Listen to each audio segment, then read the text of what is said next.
Everyone has a story. Pretty crazy evening. Hustle and see the fire that has fallen. We all take a different path and face different hurdles. I'm your host, Sarah Strackhouse, and in this show, I get to interview inspiring women who are dedicated to making change. The world is tough, so be tough. Welcome to the Strackhouse.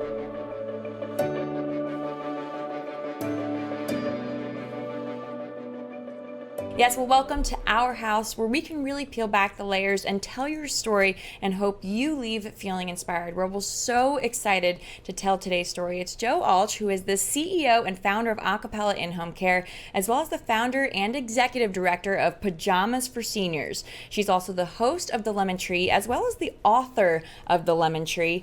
But I really want to tell her story because it really embodies what the show is all about. She had a tough upbringing, which didn't stop her from becoming not only successful in life, but also in her career. Jo, thank you so much for joining us. I am honored. Thank you so much, Sarah. Yeah, of course. Well, first, I want to ask you, tell me a little bit about The Lemon Tree. And here is the book here, as well as your podcast. Tell us a little bit about what The Lemon Tree means. Well, the Lemon Tree was a little shop that was in uptown New Orleans where I grew up. It was the most wonderful little gift shop. It was one of the newer gift shops in its time. It was in the late 60s, early 70s. This gentleman came to New Orleans from New York, started this store called the Lemon Tree. It sold candles and incense and little gifts and knickknacks and picture frames. And I would go visit the store and just loved it. And so it was kind of my home away from home. It was kind of my heaven on earth, honestly. Yeah. And I know that from watching your podcast and reading through your book, you kind of needed that home away from home. Tell us a little bit about your upbringing and your parents. I know it was a little bit dysfunctional there. I grew up in a very strict Southern Baptist home. We were on the second row of the church. In the church service, never missed a beat. We were at the church every time the doors were open, but people did not know. My parents had a horrible marriage. They were both unfaithful to each other. There was alcoholism and really failure to be parents. My mother did not have the mothering gene. She was a singer. She felt that she should have been a backup singer to, Barbra Streisand, and she should have had that part in My Fair Lady. So she resented having children. It was almost an arranged marriage. My grandparents on both sides wanted my parents to marry the perfect Southern Baptist spouse.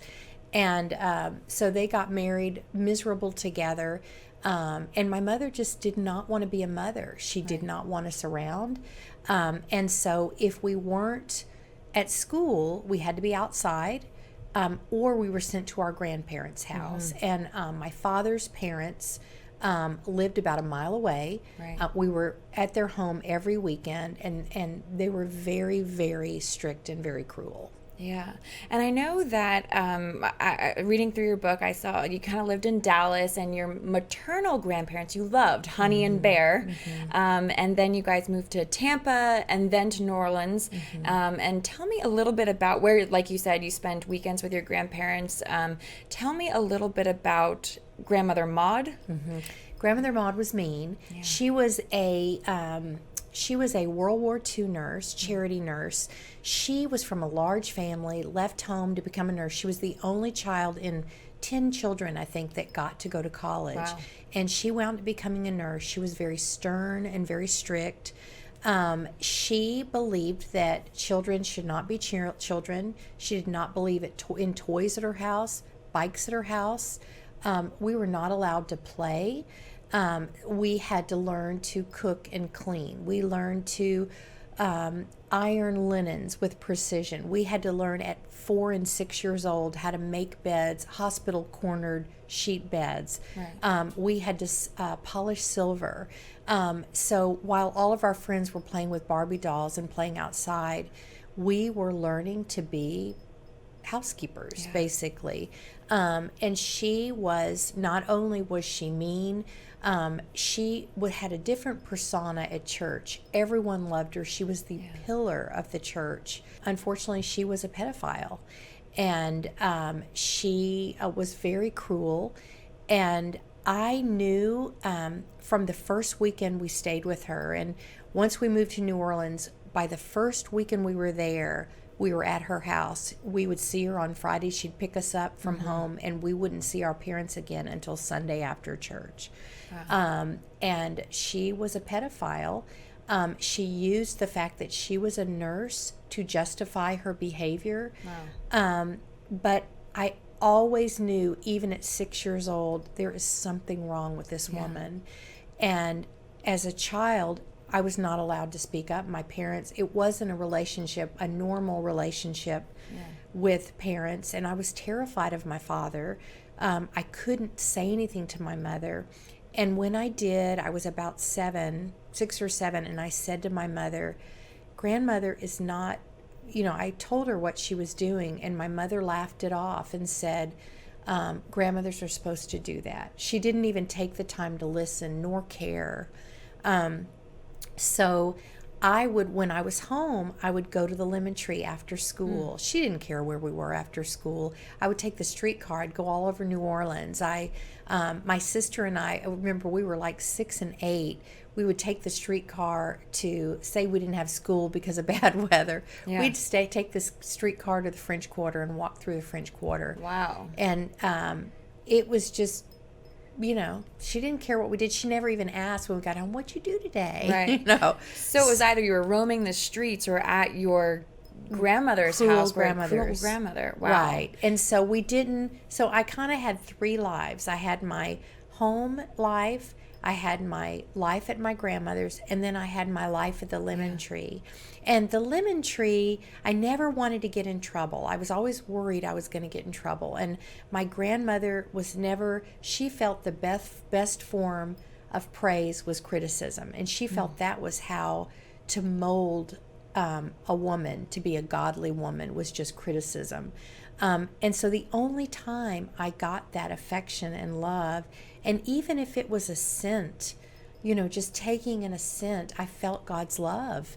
And the verses we learned at church and the prayers we'd have before meals, they never meant anything to me until I'd go to the Lemon Tree and okay, well, this is what heaven is supposed to be like. Yeah. And this is how we're supposed to feel when we pray. And so I'm so grateful that I had that. Even if it was a 5-minute visit after school, it was enough to keep me going. Yeah, like you said, it was your safe haven. Well, tell me a little bit about, even you said at even 6 and 7, you knew that it was wrong. At what point did you, and I know because I read your book, but tell us a little bit about what point you said something and you said, this is it. Tell us a little bit about that. And my grandmother, from when I was 6, my sister was 8, my brother was 4. She had a bath time routine for all of us. And it was so uncomfortable. But my brother and sister and I never spoke about it until her funeral, which is so crazy. We never spoke to each other about it. It was so embarrassing and so shameful. But I that's interesting to me because I know how close you and Hope were. We were, and my brother too. He's like my best friend. I talk to him every day. Little Gilly, right? Gilly, and we were all just. It was so. You think about like Elizabeth Smart. Not being able to scream and grab somebody and say, hey, I'm the one that's on the news. You're so terrified. You're in this fight or flight. You can't think, okay, I know what she's doing is wrong, and I'm going to run home and I'm going to find a police officer.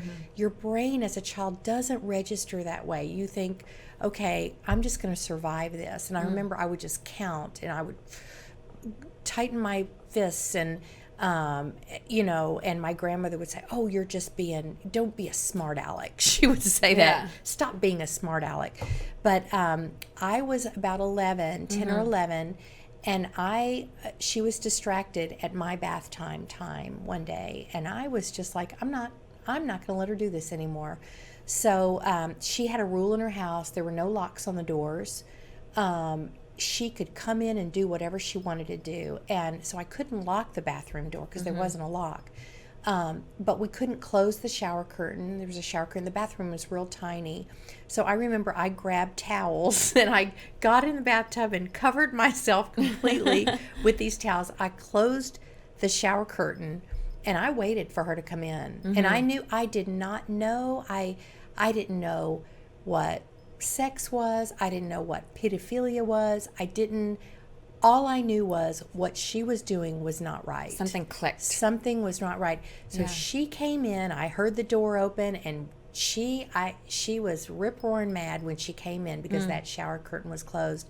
And she yanked that shower curtain open, and I said no. And just her face. She was so shocked. She didn't say a word. She just tiptoed out of the bathroom. Wow. And I closed the shower curtain, and it never happened again. And, talking to my brother and sister, they're like, yeah, it just stopped one day. But Little did they know. Yeah. So in whatever way the Lord used me to protect the three of us, and I was always considered the most outspoken. But in my... just as a business owner, and sometimes business owners, you have to make tough decisions, and I still struggle. Am I being too outspoken? I still struggle with things that I did from being a little girl, just because of that upbringing, But clearly not. Clearly you were not too outspoken. You were just you were. Well, and I had to learn what is the difference between speaking up for yourself and being outspoken. And so that was hard. I learned it. Yeah. That was hard. Yeah. Something you also kind of talk about, and I think it was in your podcast, was some things to look out for if you see a child who might be in a situation, or maybe some symptoms. Can you talk a little bit about that? If someone thinks that might know someone who is going through something, either as a child or even as an adult, might be going through some sort of abuse or molestation or anything like that. Can you talk a little bit about that? Yeah, and you know what? If you have a hunch and you have that sense of discernment, and ask God, we want to protect our children. In the Bible, we protect the little children. We honor our elders and the orphans. I always would look, like when I see a child, I know school started in our neighborhood at 8, and I see a child run into school with their backpack at 8:15, and I can see them walking down Coit Road. Yeah.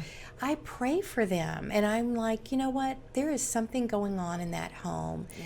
But just, what are they eating? Ask them a simple question. What are you eating for breakfast? When I was 6, we were cooking our own breakfast. My mother wouldn't get up to fix us breakfast in the morning. Ask questions. What did you have to eat today? Look at their lunch. Yeah. Just their meals. I know in high school I had M&Ms. I would have M&Ms. I would scrounge together 41 cents because I could buy M&Ms from the cute boy that worked at the ag booth. He was in the 4-H club. Right. They sold candy. So look at those kind of things. What are they eating? What are they wearing? And you can be poor but in the most loving home on earth, but look for signs. Are they tired in class? Are they getting enough sleep? Are they eating right? Are they acting out? And for me, I would never act out because I knew I would get in trouble, right? And it wasn't like I was being beaten or anything, but it was the emotional abuse and spiritual abuse. Absolutely. Too. And people don't talk about that, but there is a lot of spiritual abuse in homes, a lot of religious homes, mine included, right. So just things like that. Like, are they alone? Are they, do they never want to go home? Are they always outside? There's a couple common threads that are kind of throughout this story. The idea of image, how important that was to your parents and your grandparents and kind of what that brings. What does it, how have you kind of evolved that and kind of broken the mold here? Well, I am really one of the most humble people you're going to meet. I'm transparent. What you see is what you get. And I'm so opposite of that. And so I think the secret to my success is meet people where they are.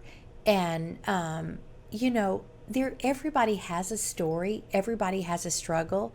God allows those struggles. We don't want those struggles, but He allows those struggles to mold us into what He wants us to be. And people don't understand that, but He does. So you have to just take take those struggles and grow from those struggles. Well, what was the turning point where those struggles really turned into something fabulous? I know you've been married for 30 years, or probably more than that now. You have this incredible company, one of the largest in the southern part of America. Right. Tell me a little bit about building Acapella in-home care and finding your husband, and kind of once you left your home, essentially. Well, once I left my home, I did not have any support, and I just learned, if I want to make something of myself, I am not going to repeat that cycle. And so many people repeat cycles of poor behavior. I was not going to do it. I was going to be the one to make something to break the cycle. And so, I worked. That takes fortitude. It does. And I was not going to fail. My dad never had any money. Every Friday he got paid. By Sunday he was out of money. I would never do that. One thing about Maud, she was a nurse and she did believe in the act of service. And so she would take us to nursing homes. And one in particular that we went to all the time was called the Home for the Incurables. And it was the most pitiful nursing home. It was so horrible, and I just felt so sorry for those people that lived there. But we would go all the time and visit these women that were orphans. They were widows and orphans. They were wards of the state. They had no visitors at all. We'd go to this building and beds would be lined up like a dozen in a row. All the sheets were white. The patients were in white. The nurses were in white. The walls were gray. It was just horrible. My grandmother showed us, there are people out there suffering. And, she really brought my brother and sister and I, all three, have such compassion for people in need, and that was one good quality of hers. A little bit of silver lining. It was that she did teach us how important it is to serve and give back. So when I was in nursing school, I went to Brookhaven Community College here in Dallas. I'm a proud alum. All of my instructors in nursing school told me, "Joe, you would make a great hospice nurse." So I wound up working at Parkland. Really didn't like Parkland, and it was hard work. And so I opened the phone book to hospices, found a hospice that said family hospice. I thought, that sounds nice. Yeah. So I called them. They offered me a job. They had an opening, and just loved that one-on-one personal care, like those little ladies at the Home for the Incurables. And I was able to do that. Love working with seniors. But one thing I saw was these patients, a lot of these family members of hospice patients thought that hospice means you've got somebody with you around the clock for 6 months. Right. And you don't. And so people needed to pay for care to have to supplement what Medicare did with hospice. And so I really saw a need for exceptional caregivers that understood hospice. And so I started an agency. When I went to my boss to tell her I wanted to do my own agency, she told me, she said, "Joe, you are a wonderful nurse, but you don't know anything about business." And I was like, you know what? That's a little Maud comment. Right. And I'm not going to listen. We've been in business 13 years. We have over 400 employees. We've won numerous awards. One thing, D Magazine, I won Excellence in Nursing for Home Health, and that was such an honor. It's a wonderful magazine here in Dallas. Yeah. And, as a business owner, it's hard. And there were days when I first started my agency, I would want to just throw the sheets over my head and say, forget it. I'm going to go back to working hospice. But I'm like, no, I'm not going to do that. I'm not going to fall on my face. I'm going to do it. I'm going to get back up. And in business, there are going to be successes. There are going to be failures. Yep. You learn from your mistakes. And have I made hundreds of mistakes? Yes. But you own them. You make a mistake. Oops, I'm sorry. I made a mistake. And you keep going. Right. And you pray. And you pray. And you pray. Well, that is another. Do want to piggyback off of that, because that is another thing that you talk about throughout your book is your belief in Christ, and how just that belief changed from, like you said, not being able to, not knowing that you could just talk to God or just pray whenever you wanted to really leaning on Him, and at one point I remember you talk about being angry, at God, or versus being angry at the different people. Can you talk a little bit about how your journey changed and forgiveness, for Maud, for your family? I know that can't have been easy. Well, and I called myself a church hopper for a long time. When my husband and I married, we wanted to raise our children in a Christian home, but I still had that image of church as, you got to be perfect. Everybody at church is perfect. I'm the only one that's imperfect. And so I would join Bible studies.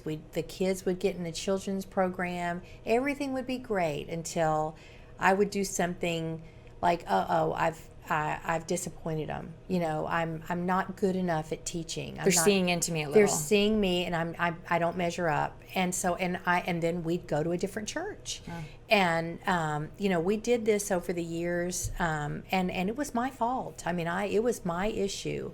But about 10 years ago, I went to a church, and there was a song the choir sang, and it was called "No More Night." It's a song about forgiveness. It's a song about how God is always there, and that there's always going to be, He will redeem the day, and there is an ever after with Jesus Christ, and He's got us in the palm of His hands. I mean, every word to the song, I heard the song, it was like that light bulb moment, and I'm like, okay, Lord, I surrender. I know you've got my back. You've had it all the time, and I have to forgive these people that have hurt me. And so it was really a song that changed my life. Wow. But I was at a point, as my business was growing and raising kids and becoming successful, I still had this, I'm not good enough. I won't ever measure up. And one day I really thought, you know what? If I just turn the wheel, I don't have to worry about any of this anymore. I don't have to worry about hurting people or making a mistake. And I realized I needed help. Right. And so I found this wonderful counselor, and it was totally a God thing.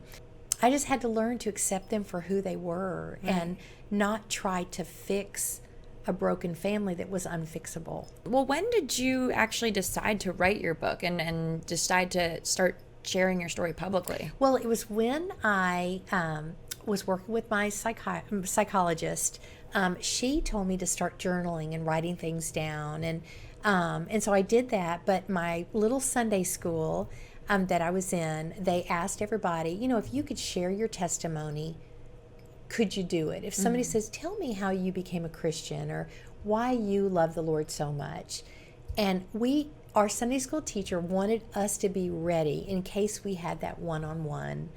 And I was like, oh, I wouldn't know what to say. Yeah. So he said, anybody that's interested, I want you to do a 10-minute testimony and come up and share it with the class.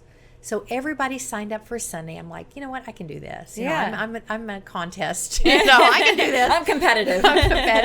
I'll take one for the team. Yeah. And so I shared my testimony, and there was not a dry eye in the class. And I'm like, wow, I guess I really do have a story to tell. And I loved reading that in your book, just how raw and how real it is. Like I told you, I mean, I've been reading it since you gave it to me, and it's a page turner. And I was tearing up, and, you just really bring the person to the moment and the whole evolution of everything that happens. I mean, it's incredible. If people want to read your book and find out more about you, what is the best way to do that? They can email me at info@thelemontreebook.com. We have a website. We have a Facebook page. We also have a podcast that is wonderful, and I have authors who have written stories of tremendous courage. It has been so interesting, the authors that I've found that have not stories like mine, they're different, but they have endured such hardships and still come out strong. Everybody has a purpose. Yeah. And follow that purpose, and just keep going. You know, life is hard, and you're going to fall down, but get back up, and all things are possible. Yeah. Well, just like you did, you really, I mean, from your tough beginnings to becoming the CEO of a really big company. I mean, your story is amazing, Jo. Thank you for sharing it. Thank you so much. Thanks It was for an coming honor to in. be here. Wonderful. Well, I will make sure to have the link of where to buy the book available. Thank you all so much for joining us. I hope you leave feeling inspired just like I am right now. Don't forget to subscribe, share, and like to The Strackhouse. We're on all social platforms. Thanks again for joining us. We'll see you next time. If you'd like to nominate an inspiring woman, email me at sarahstrackhouse@gmail.com. Thanks for joining. We'll see you next time.